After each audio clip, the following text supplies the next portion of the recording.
On a marre de votre tricherie.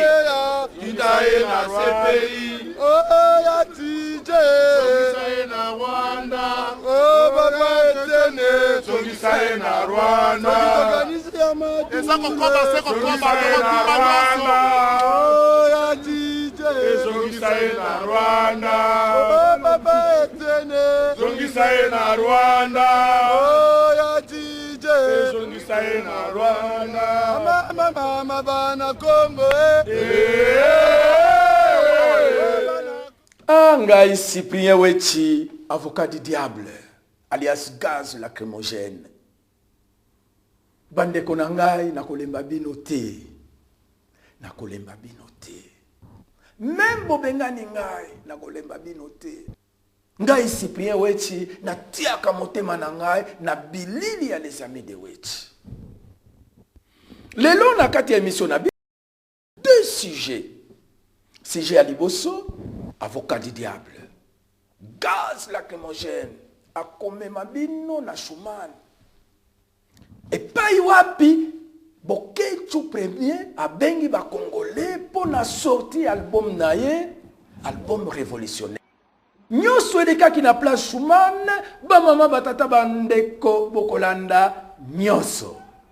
Aux Américains d'origine africaine et aux Américains d'origine congolaise de ne plus voter pour lui. Est-ce que lui, le président Barack Obama, si on lui vole ses voix, s'il gagne les élections, parce que bientôt ils seront aux élections, s'il le remporte et qu'on arrive par une tricherie à lui voler ses voix, est-ce qu'il sera d'accord? Est-ce qu'il sera d'accord? C'est au nom de la démocratie que nous demandons à Barack Obama de prendre position en faveur du peuple congolais souverain primaire. La deuxième partie de l'émission, na biso ya lelo, Cyprien Wechi a proposé bino un élément ya boulot ya Cyprien Wechi awa na Belgique. Dernièrement, na ibisaki bino qu'il est là, ba Congolais, ba commis respecté awa na Belgique, c'est-à-dire image na bango. Et ça amélioré par rapport aux années 60, je suis parmi les pionniers. Na salaki nini. Awa na Belgique, leur babane ko beta ba masolo ya ba Congolais, babane ko kende na ba bar, na ba bistro, baso présenter image moko ya Congolais. Oya lingi, musique, base, na masanga. Yango ngai Cyprien Wechi na proposa ki émission na chaîne belge Télématongué. Télématongué izwa ki succès awa na Belgique deux fois te.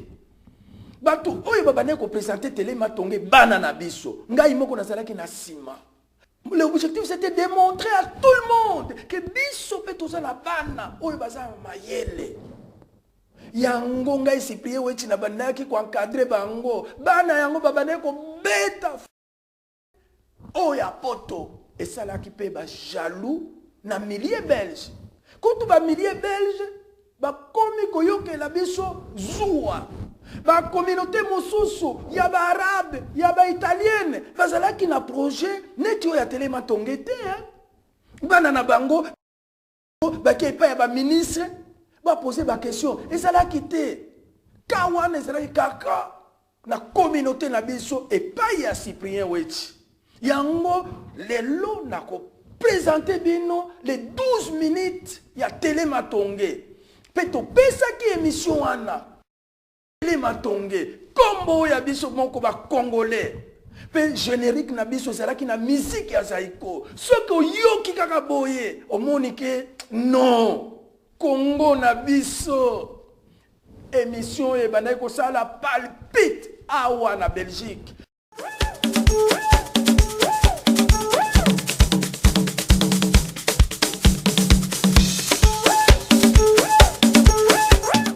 Bonjour à tous, c'est Télématongué, l'émission qui vous informe et vous divertit tous les samedis. Et dans cette édition, nous irons à la rencontre de Cheikh Fita, auteur de l'ouvrage Demain le Congo comme l'Europe, mais avant cela, découvrons les titres.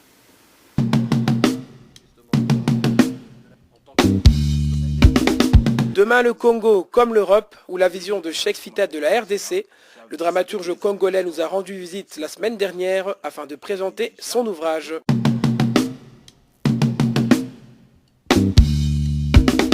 Et puis, véritable fléau en Afrique, la drépanocytose est mal connue du grand public. Des jeunes étudiantes se mobilisent contre la maladie. Chacun son territoire. Nous terminerons cette émission avec du hip-hop. Djoubaï et son album Impact. Il met le feu juste pour vous cette semaine. Bokoloba kaka Cyprien Weti alingaka kaka baswahili Deborah Lenti mwana ya Équateur. Tokoleka na première partie ya émission na biso ya lelo, avocat du diable Cyprien Weti alias gaz lacrymogène akomema bino na place Schumann esika wapi Boketu premier a organisé sortie officielle et album naye. Tokutani susu awa oye kosala nini papa? Oui papa na ngai na yei pona tina na musique de kuna biso combattant Boketu premier asali pona ko conscientiser pona tina na participation pona lutte comme apenda makasi na efficacité yango to ko participer na concert na ya yembi banzembo ya patriotisme pona tina na révolution. Ah, mais tomoni batubaza mingite, comment expliquer mobilisation et comme kolemba ou bien quoi? Non, papa n'a pas kolemba ezalite na koloba na batu nyoso bata komona nete te balembi les amis de Wechi olembate to lembite ngaye pa France sinjidi empereur bana Congo na lembite tokokoba aluta continua toko continue na lite na biso baba nyoso batoka sa lite tokoba liboso totelema tokende liboso lite kende liboso poete oyo toza kosala libana mboka na kati na mboka eza na impact makasi alors tokoki na kolemba te bato balembi te papa ezali mwa malili nde bato et puis bato bazalaki informe mpenza te motive mpenza te yango wana ozomona ke ekomi boye. C'est par patriotisme bolingo ya mboka ezaka na motuya te yango moni ke place na vanda esika baadoptanga na vanda na Europe na Grande-Bretagne nasali traversé pour épauler bandinga na biso ya Congo pour bazaki likanisi ya organiser manifestation pour libérer mboka na biso et ben voilà c'est tout. Batu oyo bayebi yote kombo na yo nani? Bon kombo na ngai Mete Lobonza et puis na kombo ya combat avec un capitaine Lyon. Capitaine Lyon, ovandaka wapi? Navana à Londres. À Londres, oye spécialement pour encourager Boketu. Nazui train ya ekota na se ya mai pona ko bimawa pona ko encourager moninga na biso combattant Boketu premier. Liloba nini roki ko ebisa balandi nyonso les amis de Wechi ba zolanda yo na minute oyo. Liloba na ko na balandi ya papa Cyprien Wechi ngala landaka yango depuis des années sembala liboso na moni ye. Mais na yebi que l'intervention na ye asalaka tango bakosaka makambo moko boye po balobaki que ya lobaki mama na ye na 51 mama na ye na 50 abunda na mundele azaki monitrice hein voilà foyer social omoni na landaka yo la foyer social to landaka yango juste pour na kolakisa ke esika intérêt ya mboka esika muto za ko makambo tali mboka pona bomengo ya mboka na biso na futur il faut ko landaka pona ko yoka pona ko s'instruire. Par exemple, maman, cela veut dire que parce qu'il y a un qui est monsieur patriote Cyprien Weti. Voilà. Naza entouré na ba jeune ya mikolo yo balobi bango bakozonga simate bango pe na kati ya komba présentation hein comme na yo nani. Ouais, ngai comme na ngai joli mantezolo. Donc naza wana pona changement ya mboka donc toye awa pona vérité ya bazirne donc photo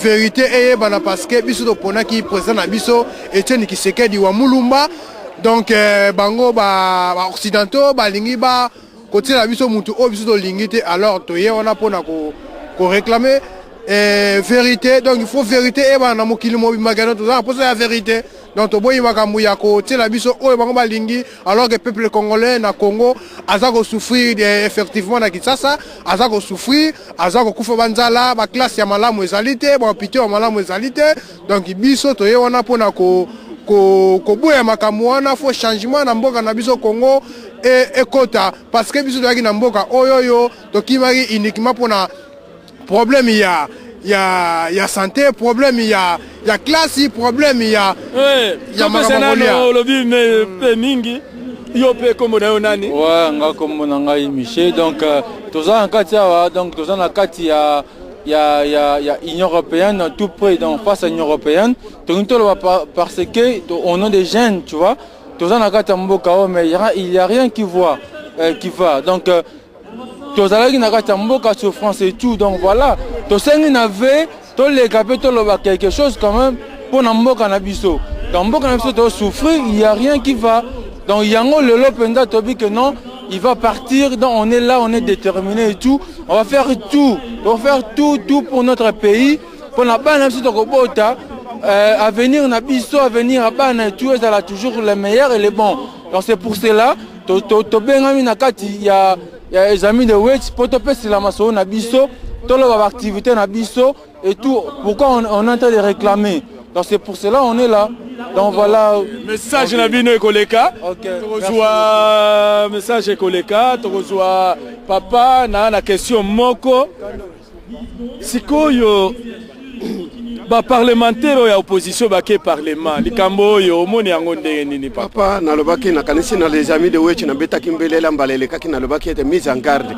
IDPS trahira ou trahira pas bato wana basali trahison de patrie bato wana trahison ya opposition bato wana lokola balobi batekaki mapango papa na ngai eza lokuta alors bazokende kuna po ete bakende ko siéger po ete ba récupérer ba bien oyo bambongo na bango et pourtant Tshisekedi Siroga na yezali ete avant tout le peuple.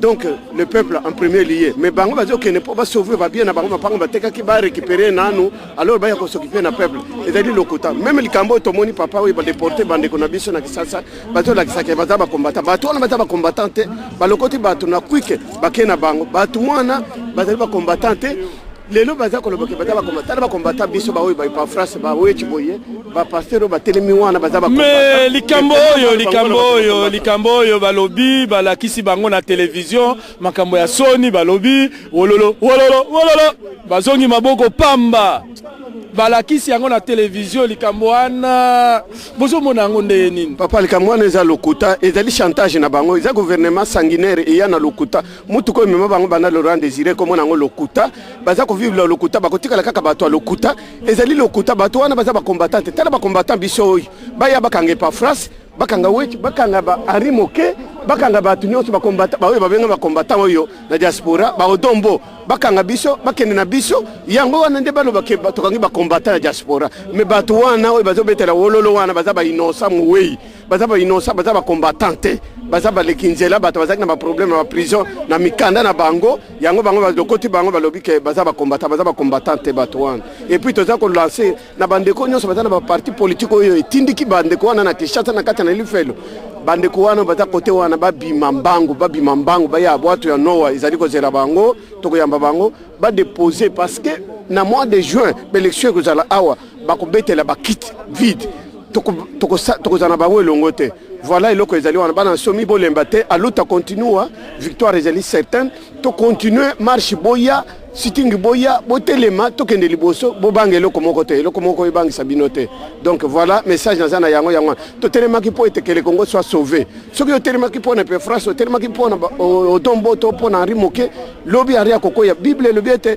kotalela mutu te kotal mutu akokufa njete kokoya maye kokauka metale la bobele objectif na biso mboza ni na makolomini atamula kanzela bo moko objectif na biso que le Congo soit sauvé Congo na nous a sauvé te kucha elika ne loko mususu te ko bange loko moko te intimidation te régime atterreur wana te mais loko nazo comprendre te leur bandeko bazala qui fermé na sa 20e hein biso to sala ki émission to kendeki pe na centre na office des étrangers bayibisa ki biso ya solo bandeko na bino baza kuna pona nini bosala ki eloko moko te pour ya ko faire sentir que ba belge likambo bolingi bosala esa mabe boye ko réagir après batindiki bango na Congo bandeko bazui déjà lipapu boye ko réagir ezali eloko moko na lobakete ezali kidiba kolo ndenge bato ya mokili balobi ete kidiba kolo esengeli tozala ntango nyonso éveillé tozala bana somi tozala toujours ndenge tata Maréchal Mobutu azaka kolobete un permis sunga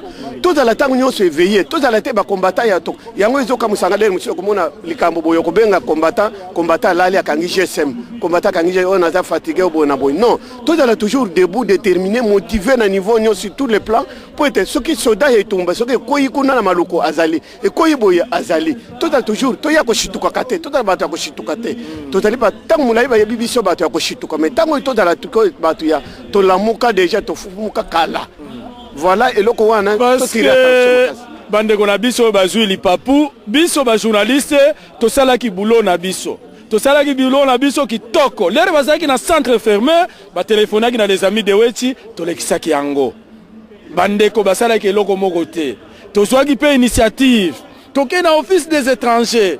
Mais bandeko basali kaka na pongi yango papa alobi il faut bazala miso ka papa yope ozana liloba tomoni mère na kosomba après mère nde nini tomoni cotisation awa ezokende bien cotisation ezokende bien pona to soigner ba blessé na biso bazana kini ba potezo pola ya to sanke ba kongole so ba tcha loboko na kati bazo pesa baza déterminé oui namonia bazo pesa bokanisa eza ebele awa na kati awa eza moko ya 50 euros ba mbongo eza ebele to kolakisa yango mingi te sinon bakoya ko katie mais tozo kongola to za déterminé donc to kolemba te tozo ke tisuka to kolemba te ngala leki na ke kongola OK yaka boye tala oui ozana liloba yo pe. Ouais, je me présente d'abord Flavien Ngimbi na bandi bilongi bomo la ngo mingité mais le note comme mon la penza mboka na biso et comme kende na suka à tout à l'heure papa o tchasuko loba wa ngala landa ki yango au sala ki émission pour la bandeko bakangaki mais vraiment ils a pas si mingi biso to sala loko mon côté les loto comme ko sutuka na suka bazongi si bandeko na biso wana soit les obabi ke mamsusu babi bazaki na mikanda te mais tozali quand même na moi mot à dur devant ba konzi ya mboko yo pe bandeko oto sangana na bango po tozo attendre initiative moko ya bien pour bandeko yo bazongi si bango même bato bazo baza ba combattant te mais tout le monde oyo azoko participer na bitumba oyo aza combattant ozana mukanda te oza combattant vraiment merci papa Wechi na misala obozo sala biso tozo bangate ko la sata ba bilongi na biso parce que toyebi ke tozo bundela mboka tola bande ko belé bazo kufa ba ope ba yebani ko leka biso bongo ba biso total la génération na biso o ezana sima bana na biso finalement so tozo teka mboka boy tozo kende wapi to na monike ba combattant bo bandi ko lemba do lemba te avocat du diable. Yes, avocat du diable était avocat ya bien. On a fait na toni ya ça que so changer avocat du diable. Na komi na kombo mosusu. Na komi na kombo mosusu. Non, la crivogène na komi na kombo mosusu. Yo loba na biso kombo ni yo komi. Na koloba lelo te. Na komi na kombo mosusu. Avocat du diable. Na komi na avocat du diable était. Na komi na kombo mosusu. Ah bon? Kombo moko ya danger. Mais yebisa biso. Non, lelo te. Banana mboko ya mutal boso. Donc tozo reconnaître. Na komi na kombo mosusu. Mon premier avocat du diable. Non, na komi na kombo mosusu.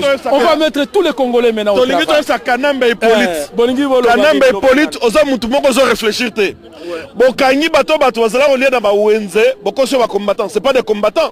Ba combattants biso to telemia. Ba yo kanga biso nana mukanda ba belge. Papa, est-ce que tolo banano na logique awa ba belge nde bakangi bino ba memi bango epai ba memi yango na Congo est-ce que ba congolais bazalaki awa mais ça ba manigance politique yo za muto tango makambo zo salama c'est des manigances politiques c'est la guerre médiatique bokangela biso n'importe qui kuna na balabala bato bazala ko le na quick bato bazole kana banzela est-ce que mona ki émission ya bande ko na biso yo bazonga ki na Congo mona ki ndenge bakangi bango ba menote na maboko na makolo non oyo ya RTNC o wapi oyo ya RTNC total na RTNC alobi nini na RTNC na RTNC balakisi bango ba combattant bango oyo batu oyo balingaki babeta Pasteur Ngoyi Mulunda et puis baye kotia disque affaire wololo bazongi maboko pamba. Mais ezali est-ce que bomona ki image wa? Ezali soni tout d'abord na gouvernement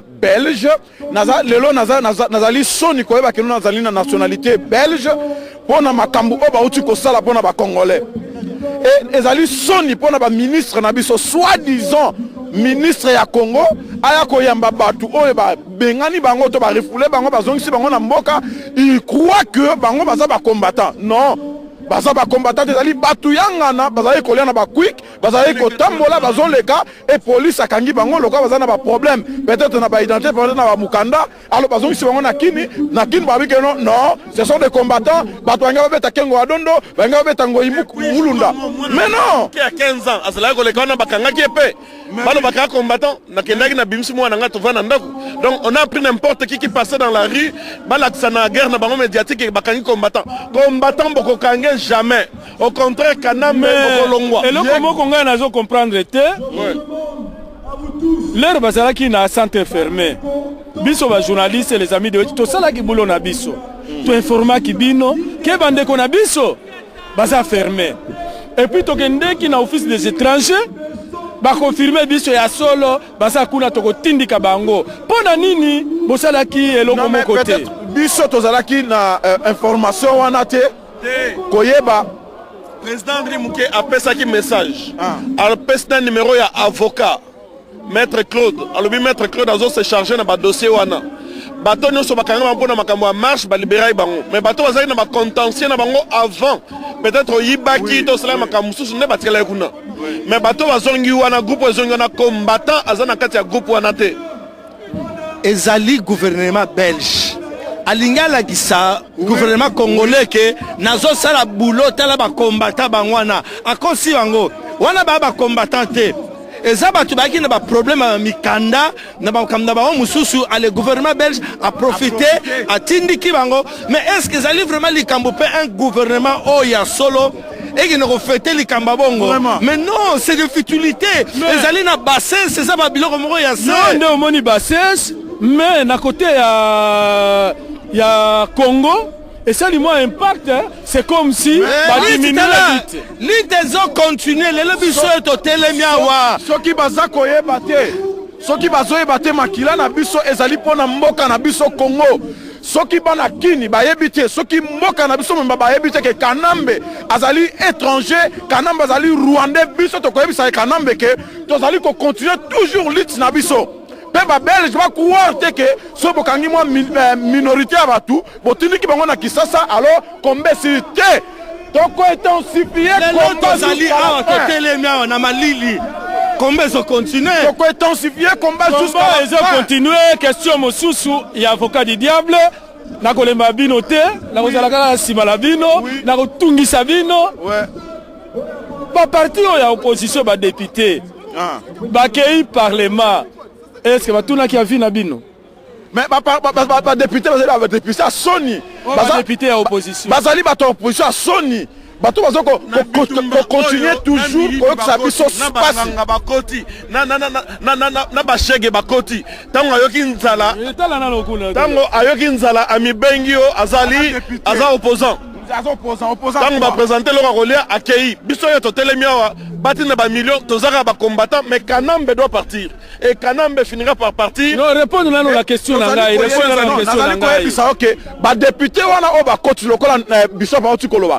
Bazali ba député o ba okinzala na kata wa zangi biloko kolia, baza ba député à Sony, ba député à Mawa.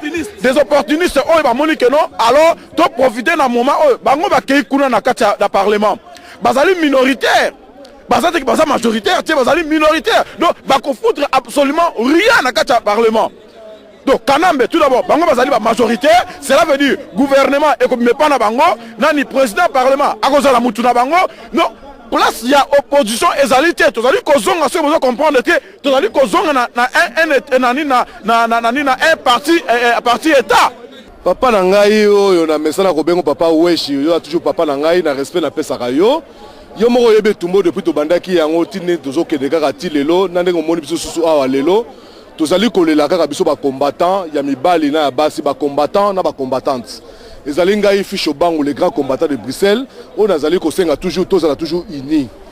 lelo soki toyali awa tozali kosala fitting mo parce po tomona ke tout d'abord na banana ezali nanu bandeko na biso oyo bauti kozongisa na Congo oyo bauti kozongisa 2 jours passés 3 jours passés bandeko na biso wana bazali bandeko na biso bacongolais mpe nazali kosenga na bino bacongolais oyo bowana kini boyamba bandeko wana na bosembo bazali bainosa bayebi eloko moko te bamitu oyo bino bozali koluka yango oyo bozali komona yango bomesa komona yango mikolo nyonso ezali bana ya bato te bana ya bato bayaki na poto koluka mais basengaki bafana na mboka oyo makambo esimbi te yango bakangisi bango bazongisi bango bazali ba innocent ba vrai problématique oyo balingaka oyo nga nalobaka à tout moment nalobaka ke non ke rwandais wana oyo nabengaka ye finition ezali KBL nakoloba komi epesaka mpoza kosanza j'aime pas nalingaka ye te yokanga malamu nalingaka yo te soki olobaka lingana te mwasi na yo ayebisa yoki nalingaka yo je t'aime pas comprendre oyo abengi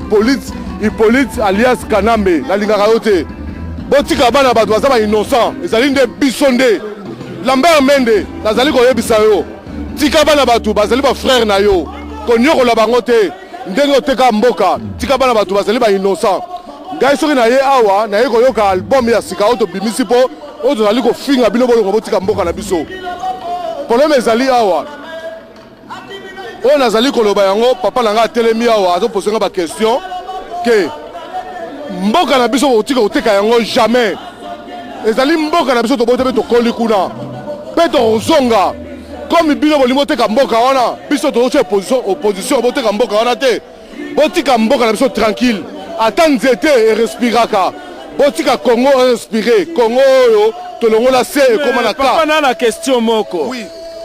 Lere bandeko na biso bazalaki na centre fermé oui. Biso tosalaki émission oui. Ya koavertir bandeko ya mokili mobimba si, oui. Ke bandeko attention oui. Balingi bazwa lipapu oui.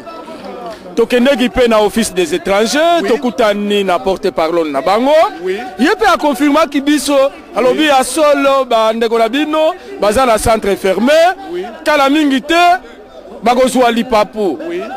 Na niveau na bino bosalaki nini po ya koempêche bandeko na biso bazwa lipapu bon en fait nga na koloba na parti part na ngai nazalaki au courant nango te parce que ezali baempêchement bamisala tosalaka en plus tosalaka bamisala butu okeye mosala butu ozongi ntongo ntango olamuka bolamukisa momo tamosu 17h 18h olie 19h ozongisi mosala nga naki na courant nango te so naki na courant nango etange napesa espoir na ngai napesa volonté na ngai na Congo nalinga nabundela bandeko na ngai naki na courant nango te naye koyoka yango après 3 jours yango bato kutu bazoyebisa ngai yango atuka na ngai nabundela bango mais enfin baoyo basali art wana baoyo baki courant nango atuka na condamné bango basala susu yango te mbala nsima mais eloko na kosenga atuka baoyo bayebaki yango bien avant mpo na nini basalaki démarche te ke banosanga mokili mbeyebaki no balingi barefule bandeko na biso nazali kokondane bandeko oyo bazali courant na makambo wana mais ezali problème te problème ezali sikoyo ke problème ezali sikoyo ke ezali ja bandeko si bakei barefule bango mais lelo na kosenga epai bamikomeli bandeko na biso bacongolais boyamba bango bazali bafrère na bino bandeko na bino bonyokola bango te bazali bakombata te bazali bato bakoluka vivre na poto esimbi te yango bazongisi bango balakisaki bango na RTNC oui. Batieli bango disque ya affaire bazongi maboko pamba wololo omoni yango na nini bakomi koseka biso mais enfin nazali koyebisa bino boseka bango te botala elongi nanga malamu bomesa komona yango le grand combattant fiche au banc de Bruxelles boseka bango te bazali ba innocent boseka ne biso boyebisa Joël Mike akanga ne biso botika bango baza ba innocent baza ba combattant te ba véritable combattant ezali biso oyo bilongo ozomona bango bazali baoluka bakutaki Congo bayeluka vi awa bazali ba combattant te botika bango botika nyokola bango baza bandeko na bino ba frère na bino ba véritable ba combattant bozali komona bango oyo botika biloko wana bokanga nde biso mais bokanga mpe biso bokoka mpe okanga biso te po ba nationalité ezali bokoma te. Ok, merci. Micro na biso ezotambula tokomi na ari moke tomonaki yo na bapaster baintronise yo likambo nini lisusu oyo? Non mais ezali prière hein? Bitumba oyo tozobunda ezali na kolo nango po kolo bitumba ye moko eza Jésus-Christ moto ayaki po a sauver humanité. Donc ezali na cadre ka ya prière que so tozobunda bakoko prier ba prière yango tosambelaka ce qui fait seulement officiellement ezaki Bishop Chatumba na Bishop Francis Kadima tozaki par hasard na église balobi lokola bamoni biso bakombata balingi badédier combat ya bakombata nyonso ya monde entier na maboko ya Nzambe à travers Henri Mukena Odo bazalaki présent. Donc ceux qui peut combattant mususu lokola yo ozalaki wana pe balingi pe ba prier pona yo. Donc bandeko bamona balingi ba prier pona ngai te avocat du diable tala kaka. Te avocat du diable ngana sala personne combat avocat Nzambe be yo lingi avocat Nzambe te. Yo fozela ka avocat Nzambe. Donc yangwana toza totika bitumbo na maboko ya Nzambe po Nzambe aza bolingo. Po so toza pe na bolingo Congo ekende liboso. Naza na 3 questions précises à reposer yo. Première question, Ari Moke olandaki émission na biso, oya bandeko na biso bazalaki na centre fermé. Et puis tokendeki na office des étrangers. Bozalaki au courant que bandeko na biso bakozwa lipapu, bosalaki nini? Ouais, nga na niveau na nga na contactaki office office pour na bandeko bazalaki arrêté onga na yebi parce qu'il y a des Congolais au ba contacta kingai Trésor na Vari na komaki pour na koloba ke bango ba ya manifestation mais les autres ba se manifester te ba musu balobi ke bakangai bango makam na bango ba sans papier côté mususu. Donc on a fait le nécessaire mais on est surpris que bazi bandeko ana Batindi Bango na Congo, c'est que nous condamnons fermement parce que la Belgique a violé la convention à Genève à travers acte d'expulser les Congolais. Ça, nous condamnons fermement. Et s'il arrive le mal à un de nos compatriotes, c'est la Belgique qui sera responsable, et en particulier la ministre de l'Intérieur, Madame Joël Milquet. Est-ce qu'il ne fallait pas condamner Ango avant que de condamner après? Parce que même si vous condamnez, mais nous tous condamnés pour que l'acte Yaboye se répète l'issue. Mais vous étiez au courant. Pour la ligne, c'est ça ma question. On avait dans des sittings. Même dans les sittings, même dans la marche. Il fallait que ça la marche. Oui, tout ça la sitting. Et ça qui une affaire étrangère, yo mon angote. Na ba mindele kutebere basalaki. Batu ya sera basalaki ora to salaki manifestation mais ba yoki kate. Deuxième question, tomoni ba député à opposition, ba koti parlement. Est-ce que batuna qui a vu na bino? Bon ba député à opposition, ba ke parlement, ngana benga bango ba bazai ba opposante, ce sont des opportunistes. Opportunistes, ils étaient élus par le peuple. Slogan Labino et Zalaki, le peuple d'abord. Pas élu, nommé par Ngoï Mulunda. Roger Lumbala, à ma connaissance, il a été élu en 2006 et 2011. Ngana Ebike et Belé Bazaki ba candidat, même Carter a lobby que élection législative et sa crédibilité. Ngana se référait à rapport. Ndeko Basile a été élu. Élu la élection organisée par Ngoï Mulunda Seni et Zaba. Le problème n'est pas celui-là. Le problème n'est pas celui-là. Bon, peut-être qu'il bango confiance. Bana ba pesa confiance. Ba opposition. Biso bana poto. To pesa ki ba député, ba candidat ya opposition confiance. Roger Lumbala abane koyawa, bobane koyamba bango. Fayoul abane koyawa, bobane koyamba bango. Clique na bango nyoso bobane ko ba. Il y a un président qui a été élu, Etienne Tshisekedi, a aboyi parlement, a dissoudre parlement. Mais si vous dites de l'opposition, vous êtes du camp du président, c'est ça la logique. Parce que quand nous avons Roger Lumbala Zoloba, bon to soutenir qui président de la République mais il peut faut soutenir biso na parlement na ba osala nde nini o batu ya Kanambe baza 400 députés bango baza moins de 100 bango ba osala nini est-ce que ba influencer nini ou bien ba keka po oyo question na lingi sous question biso bana poto to pesa la confiance aveuglement na batu oyo bautaka Kinshasa. Exemple, to pesa ki ba musicien confiance, bango bayaki na ba système ya kanguru, ba économiser, ba somi na bango bandako, batu ya liboso ya koseka, biso bana poto. Oyo ba député à opposition, to pesa ki bango pe confiance, les lots bakay parlement sans nous consulter. Qu'est-ce qu'on peut faire? Ceux qui moutoyent, qu'on peut sa confiance aveuglement T. Donc, je pense que Kopé Sabisol les sons dans l'avenir, hein, parce que Belé Baye a te soutenir Bango, mais na comme on a ba komiko bimisa ba propos moko. Quand j'étais en Europe, hein, je n'étais pas vigile. Talakaka, vigile. Ah ouais, sonnez-moi bien vigile. Namato et sali moi propre. Hein, ouais. Na Kinshasa vigile à Zanani. Sentinelle. Sentinelle, ouais, ouais. Ce n'est pas bien bon. Bah propos. Au Roger Lumbala, Abimisi, ce n'est pas digne d'un homme politique.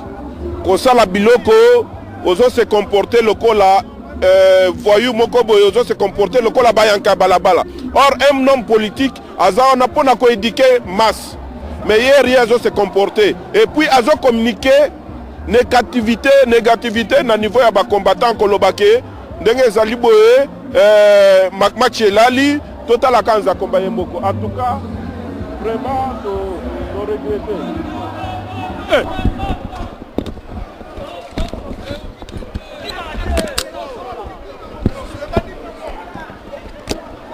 C'est quoi?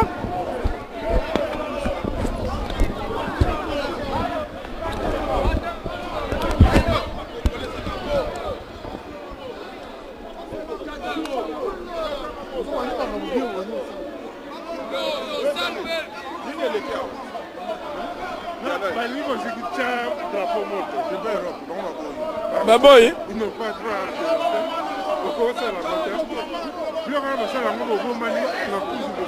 Ah, devant l'exposition. Non?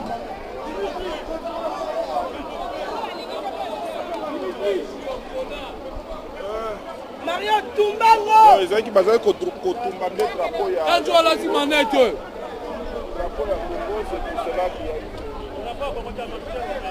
Il y a une Européenne.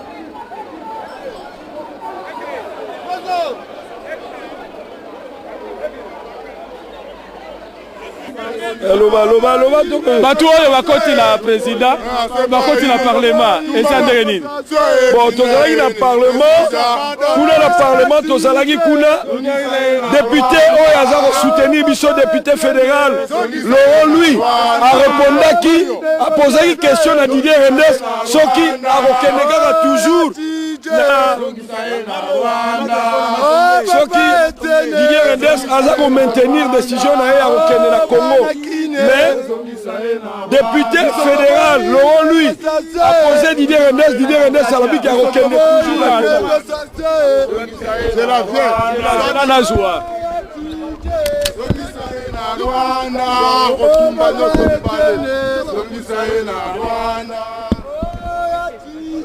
Zongisaye na Rwanda, oh baba etene. Zongisaye na Rwanda, zongisaye na Rwanda, zongisaye na Rwanda, zongisaye na Rwanda. Non maman, non à l'Union européenne, non massacre qui se passe au Congo. On en a marre de votre tricherie.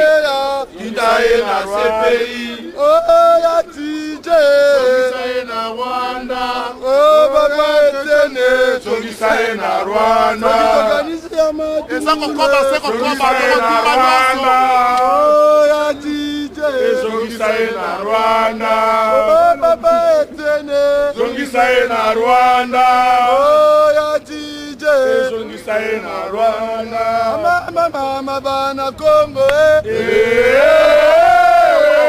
bana Congo tolongi etumba bana Congo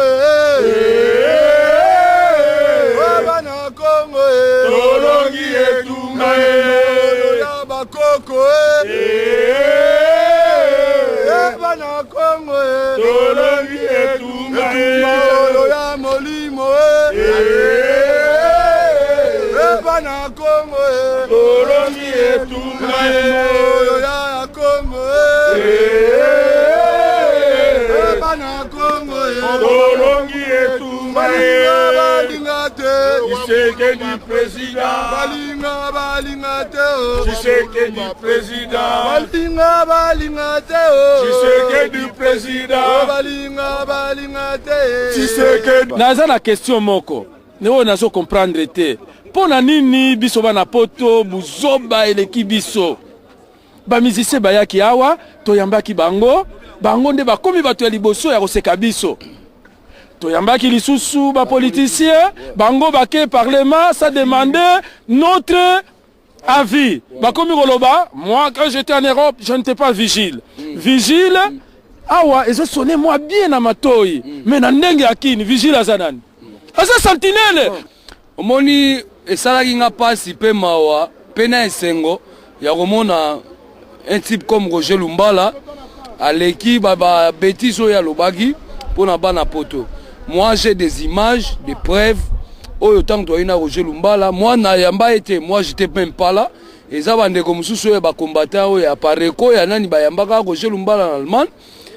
Ba mema eti na banda kuna bango nde Roger Lumbala zo senga ba biloko ya mike oyo biso na poto ezali ba biloko ya mike. Mais lelo alaksi biso nda kuna ye. Alaksi biso nyonso oyo ezali na sima ya ndako na ye voilà garden na ngai par nini na wenza l'allemand garden jardin et puis oyo esalinga pasi namoni ndenge mwana mobali alobi biso oza makambo tozosala toyi makambo tozosala makambo tozosala toyi makambo biso tozosala ba musicien basi bayaki bazwaki oyo bango bazwaki na bana poto awa topesaki bango mbongo bilamba oyo tout tokopesa bango awa na niveau ya Europe mais ataki bapoliticien toyaki toyambaki bango po tosala na bango stratégie eza te so toza 1000 na réunion ndenge Roger Lumbala alobaki topesaki 200 euros eza pa totala pe volonté ya makambo oyo tozosala eza te ke bino boye po boshina biso te biso ofandaka na Europe ndeka bolobi basi yanso basalaka bafemme de chambre tosalaka baboulot ya n'importe quoi bino boza banini mais oyo biso tozosala tozosala makambo question na ngai mpona nini biso bana poto tozalaka buzoba question na ngai yango wana buzoba c'est-à-dire musicien aye boyambi ye oza na 1 euro ye aza na 5 euro oyo ayo 1 euro opesi ye akomi na 6 euro yango aye koseka biso lisusu yango wana avocat du diable tant tozotala bango basufraka biso ofandaka na poto. Moi, je voulais répondre ceci à Roger Lumbala. Nous sommes des responsables compétents pour le Congo. Et si vraiment, aux Arochana Biso Tembe, Ngai O Nazaroloba, ambassadeur, gardien du temple, Nakoyawana na Kishasa, na mois d'août, pona lobake likambo biso toza kosala ezali likambo molimo oyo vraiment lokola to comparons na ba Moïse à l'époque oyo bakotaka na Israël et na Égypte pona kobimisa bana Israël. Donc biso toyebi ke touti na boumbu oyo amundele aliénation mentale oyo za kosala ke bandeko na biso ba comprendre sans sa combattre. Mais biso tozali koloba bana molimo bana bilaka tolobi na bino tokoya kuna na Kinshasa pe tokotia makolo na biso na bela ba koko na biso. Donc même si bo critiquer misala na biso to sala rakoto eza nango musala ya boumbu to sala mais to bima na boumbu wana matondo ingeta ve tutondele ve ndeto lo bela bana kini to bunda ya dasha bino pe fo pe ba miziki esila ba biloko na tu fait à l'arrêter ba wera ba jibe biloko na fait sila et puis makambo ezo tambola ba combattant ba refoulé ba combattant ba refoulé aucun combattant ba do tout ba refoulé ça problème administratif ya Belgique n'est déterminé, il fallait refouler tous les étrangers oyo bazalaki na ba situation illégale, bazana ba prison, même ba bazana ba séjour illégal. O azana banate, azana musalate. Donc Belgique a décidé qu'il faut refouler ba marocain, refouler ba turc, après ba congolais et bon comme kolona. Boti kolanda boketu premier, maintenant to repasser na étape ya émission na biso la lelo Télématongi. Émission Oyo Télématongi. ça palpite na ba belge pour na bango c'était inconcevable ba noir basala émission neti Télématongué bana na bango baza incapable ba mekaki ba arabe ba mekaki ba kokaki te bana na bango ba mekaki émission neti o ya Cyprien Wechi ba pesa ki bango ba moyen ba kokaki te fin de fin il fallait batia biso libanda Bolanda Télématongué et après, nous avons pesa ma conclusion.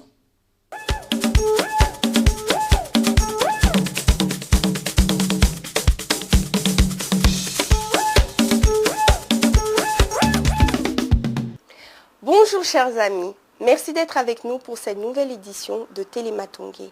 Et à l'actualité de ce samedi, une large page sera consacrée au procès des Black Wolves, cette bande urbaine africaine démantelée en 2005. Mais tout de suite, découvrons les titres.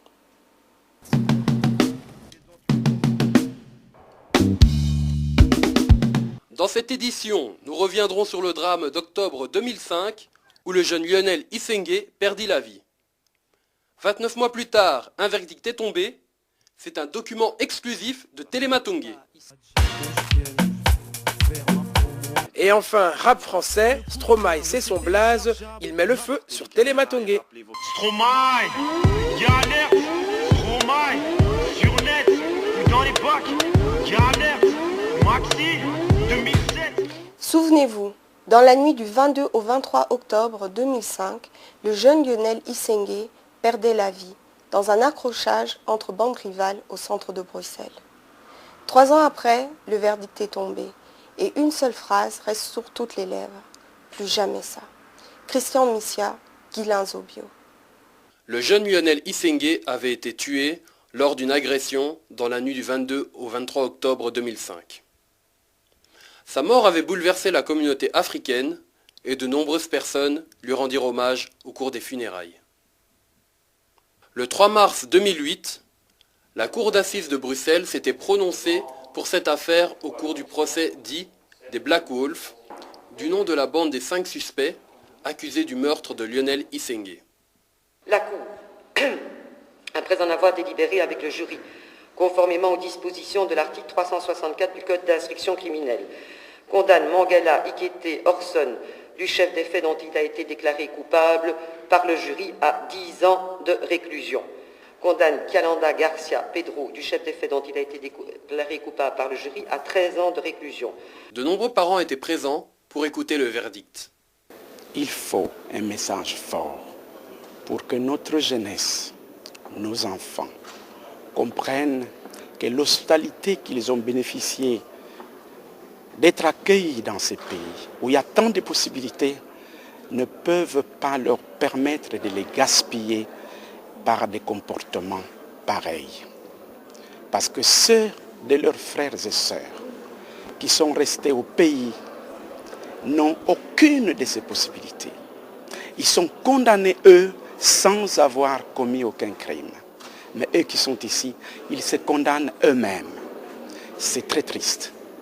Donc je crois que le tribunal, je partage la sévérité relative, je dirais quand même, du tribunal pour ce signal qu'il faut donner à notre jeunesse. Oh, le mot bande, je le réfute depuis longtemps. Je dis qu'il n'y a pas de bande, surtout de jeunes d'origine subsaharienne. Ce pas des bandes, ce sont des groupes de jeunes qui se retrouvent pour une certaine solidarité parce qu'ils vivent les mêmes problèmes, ils vivent la même discrimination, ils ont peut-être une histoire commune, ils portent la double culture, double identité, ils ne sont pas tellement compris, ils sont mal compris, ils se retrouvent ensemble pour être ensemble, mais bon, quand les jeunes sont ensemble, surtout s'ils ne sont pas encadrés, bon, il y a des fois ils font des bêtises, et ce n'est pas tout le temps qu'ils font des bêtises, mais plutôt le contraire de la bande. Une bande, c'est des gens qui se réunissent pour faire du mal, mais eux, ils ne se réunissent pas, ils ne se retrouvent pas pour faire du mal.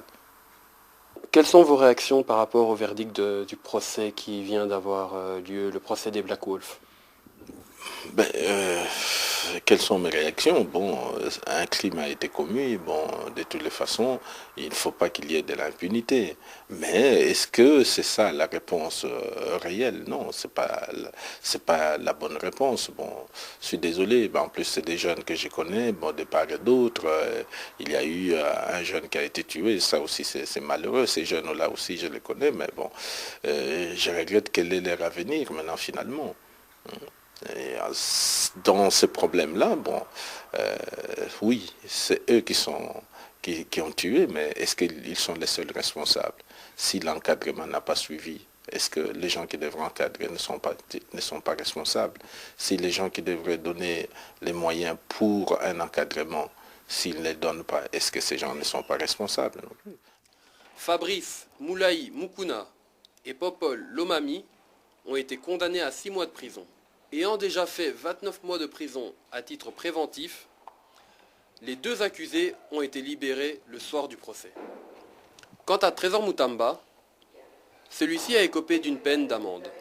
Je crois que c'est important pour la famille, pour faire le deuil.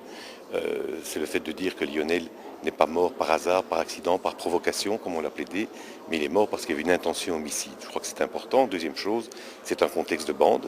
Donc on l'a plaidé pendant ces 3 semaines et en condamnant tout le monde, à des degrés divers bien sûr, on a condamné aussi la bande. Et ça c'est vraiment essentiel. La bande est criminogène, la bande est mise hors la loi et c'est un message important je crois pour les jeunes de dire n'entrez pas dans ces bandes parce qu'il y a une spirale de violence qui risque de vous conduire ici en cour d'assises. Et donc ça c'est la première fois qu'il y a une cour d'assises qui se penche sur ce problème-là et donc c'est une dimension pédagogique aussi importante. L'avis de Maître Lurquin n'est pas partagé par tout le monde. Écoutez, je suis un peu perplexe en ce qui me concerne. Je considère que si l'affaire était passée en correctionnel, les peines auraient peut-être été plus pondérées en ce qui concerne les 3 derniers. Parce que dissuader les gens de faire partie de bandes urbaines alors qu'on s'en sort avec 2 fois 6 mois une amende de 26 €, je ne sais pas si l'idée de renvoyer cette affaire au cours d'assises était vraiment une bonne idée. Je constate que M. Moutamba a été condamné à une peine d'amende de 143 €. Il y a de quoi se poser la question, est-ce qu'il a vraiment sa place dans le box des accusés? Je trouve ça scandaleux. L'opinion de Maître de Kévi n'est pas suivie par la famille de Lionel Issengue. Maître Lurquin a vraiment lutté pour que ça arrive aux assises, parce qu'on l'a fort combattu, il fallait que ça cesse au correctionnel, puisqu'en correctionnel, on n'arrive pas à connaître la vérité. En correctionnel, on banalise beaucoup de choses, puisqu'en correctionnel, on ne fait pas appel aux experts. Les experts, si je parle des experts, je parle peut-être du médecin légiste qui doit sculpter le corps et connaître la vérité de tout ce qui s'est passé à l'intérieur du corps de Lionel par exemple. On doit faire appel aux psychologues qui doivent déterminer si les enfants sont malades ou quoi. Entre guillemets, on peut reconnaître des psychopathes, des gens qui ont fait, si à l'état des faits c'était normal ou pas. On fait des analyses de taux d'alcool dans le sang ou pas, pour savoir si franchement l'acte commis était réel ou ils étaient dans un état normal. Mais tout ça, ça a éclairci la situation. Et c'est pour ça justement qu'on a parlé du meurtre. Au cours de ce procès, un appel a été lancé afin de conscientiser la jeunesse africaine sur sa propre violence. Espérons que le message sera entendu.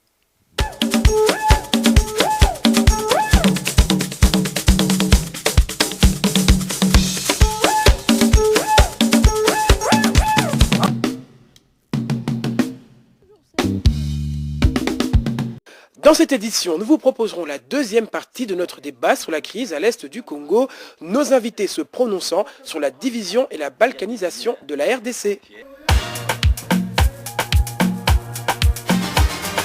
Et enfin, Hihanika, ou se surpasser en Kenya, Rwanda, c'est le nom de la troupe de danse traditionnelle du pays des 1000 collines, vos artistes de la semaine.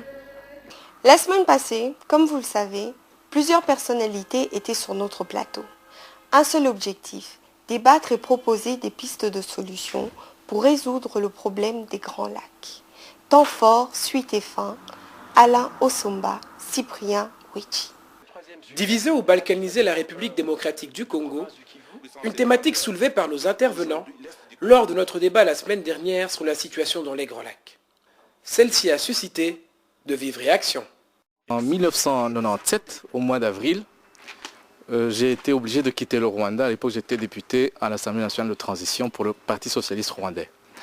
Mais quelques mois avant, j'ai eu l'occasion, c'est peut-être une chance, d'assister à une séance au cours de laquelle l'ancien président de la République, Pasteur Bizimungu, est venu nous expliquer les raisons pour lesquelles l'armée rwandaise était au Congo, au Zaïre à l'époque.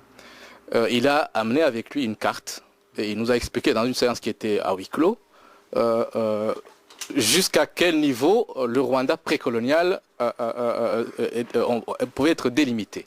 Et donc il a montré qu'une partie du territoire du Congo actuel, d'après lui, revenait au Rwanda. Il a même parlé plus tard à la presse de la nécessité d'une seconde conférence de Berlin. Ce ne sont pas des fictions, ce sont des déclarations politiques actées. Deuxième chose, en 1998, j'ai eu l'occasion de discuter avec des diplomates ici à Bruxelles et des académiciens, des universitaires belges.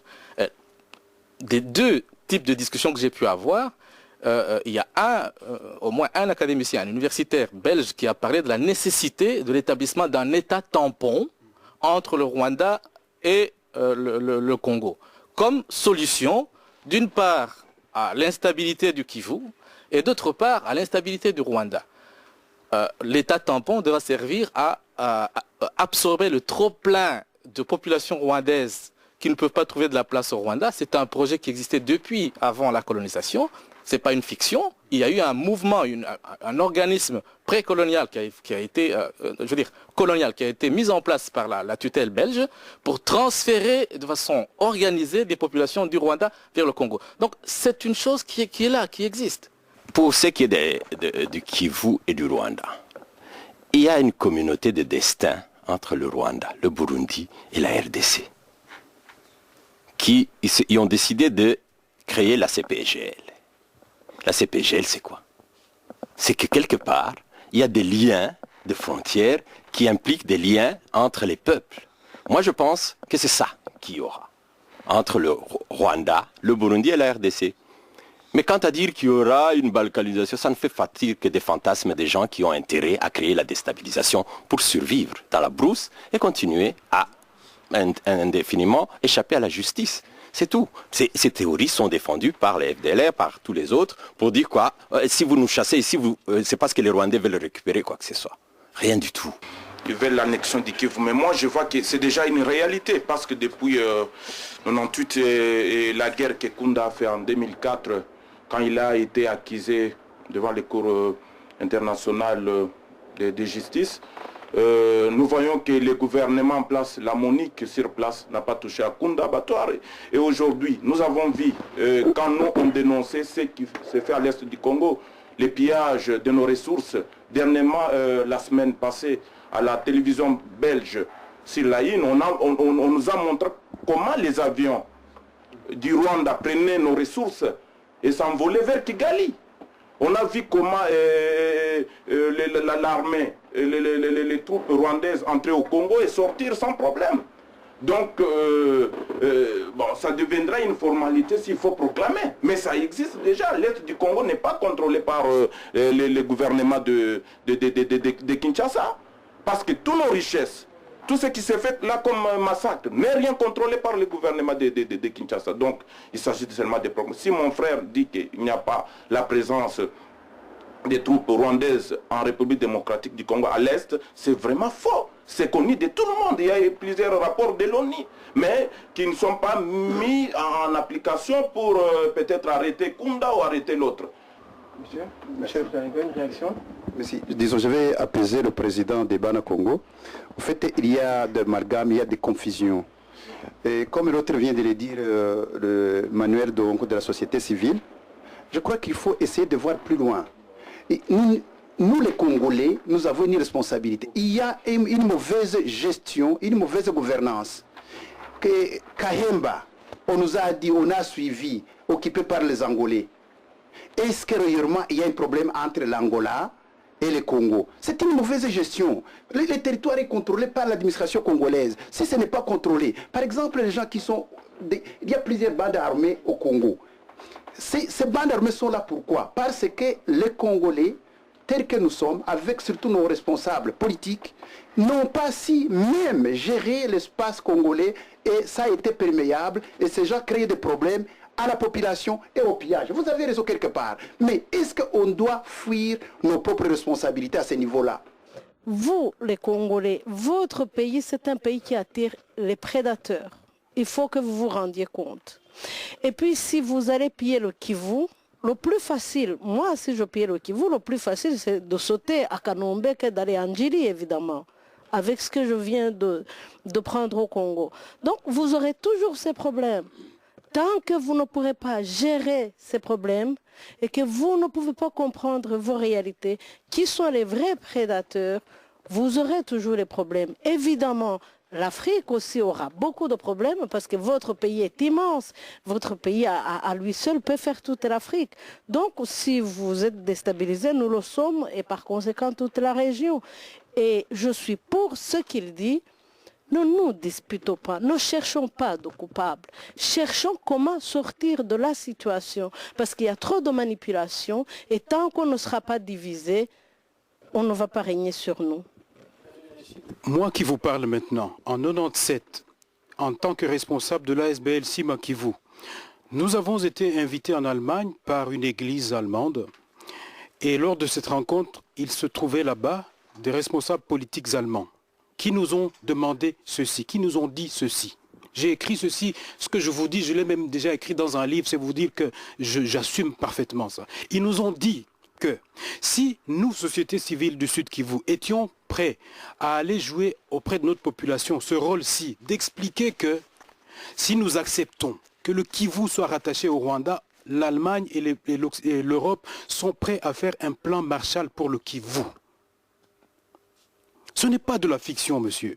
C'est vrai que peut-être que de nouveau, comme on l'a dit tout à l'heure au niveau géopolitique, les Rwandais ne sont pas forcément à la base de ça. Mais ceux qui tirent les ficelles, ils veulent ça. Quand on parle de Nkunda, aujourd'hui, Nkunda dit qu'il a 350 000 réfugiés qu'il doit réinstaller. Où?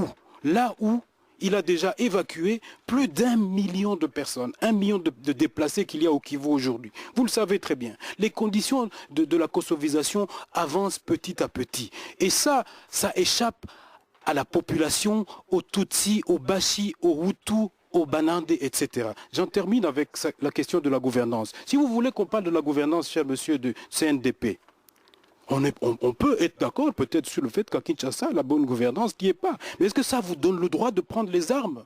Est-ce que ça vous a donné le droit de ne pas participer au processus électoral? Non, parce que vous avez un plan qui est bien déterminé. La défaite de Mouchake et consorts, ça nous rappelle quelque chose. Qui dit que le gouvernement congolais ou ceux qui dirigent à Kinshasa n'ont aucune responsabilité là-dedans? Rappelez-vous que lorsque Mbujamabe a vaincu Nkunda et Mutebutsi à Bukavu, la décision de Kinshasa a été de le remplacer. La situation au Congo est complexe.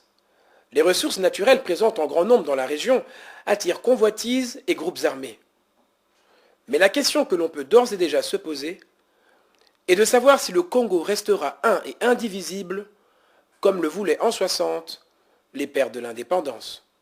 Musique pour terminer, rencontre avec la troupe de danse traditionnelle rwandaise, Iranika. Joël Pierre, un membre du groupe, était sur notre plateau. Grâce et volupté assurée.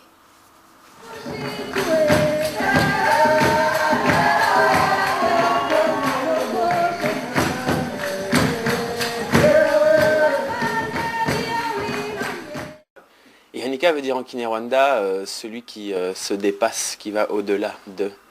Et donc c'est un objectif d'essayer de se surpasser.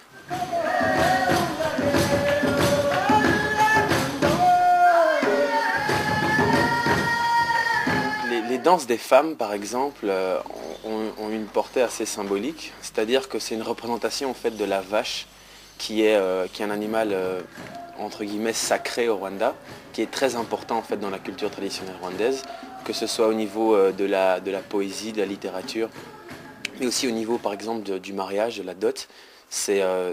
On valorise une femme en offrant un maximum de vaches. Et donc la danse des femmes symbolise justement ces vaches, qui au Rwanda ont la particularité d'avoir des longues cornes. C'est pour ça que les filles ont souvent les bras en l'air. Et aussi au niveau de certaines chorégraphies, il y a une démarche assez lente qui en fait symbolise la marche, la vache pardon, qui marche.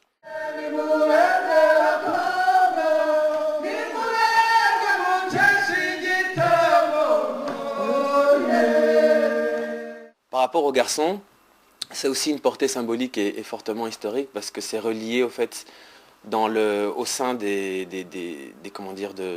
la cour royale.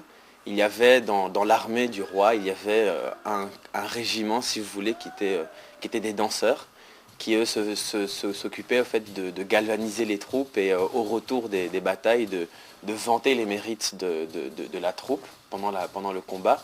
C'est pour ça que par exemple, souvent quand vous voyez des danseurs rwandais, quand ils s'arrêtent, ils parlent, ils disent des choses, c'est ce qu'on appelle le ibivugo, qui est justement la manière de se vanter, de se vendre, si vous voulez, de cette manière.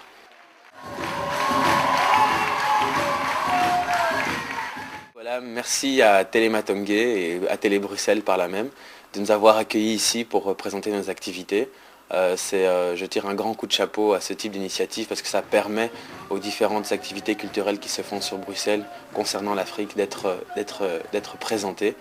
Et donc, parce qu'on n'a pas souvent l'occasion de pouvoir se mettre en vitrine. Donc merci beaucoup, merci à vous, merci à Télé Matongue, merci à Télé Bruxelles.